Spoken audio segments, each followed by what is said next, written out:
வந்து நீங்க கிளாமரா போடுறீங்க, ரீல்ஸா போடுறீங்கன்னா அதுல ஒரு வீடியோ வந்து உங்க திறமையை காட்டுங்க, ஆக்டிங் பண்ணுங்க. சரி ஓகே, கண்டிப்பா ஆக்டிங் பண்ணி போட்டீங்கன்னா நான் 5 பேர் அதை பாக்குறான்னா ஒருத்தவங்க அந்த ஆக்டிங் பாப்பாங்க. நம்ம வந்து லைக்குக்காக நீங்க அதை போடல, உங்க திறமையை நீங்க வெளிக்காட்டுறீங்க. அதுல மத்ததுல நீங்க லைக் எடுத்துக்கோங்க, இதுல உங்களோட திறமையை வெளிக்காட்டுங்க. கண்டிப்பா உங்களுக்காக எனக்கு இந்த தாட் உண்டு.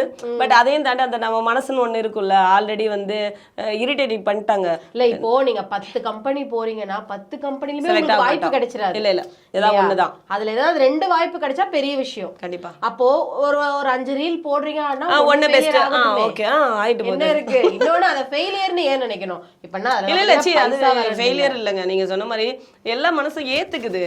ஆனா ஒரு சில நேரங்கள் நம்ம என்ன பண்ணி மட்டும் என்ன ஆக போகுது அந்த மைண்ட் செட்டு. பட் அது தப்புங்கிறத உணர வச்சிட்டீங்க. கண்டிப்பா வந்து கிடையாது. லைக் இப்ப நான் வந்து சொல்றேன் எல்லாருக்கும், நான் எல்லா வீடியோலும் சொல்றேன், திறமைக்கு வாய்ப்பு கொடுங்க, திறமைக்கு வாய்ப்பு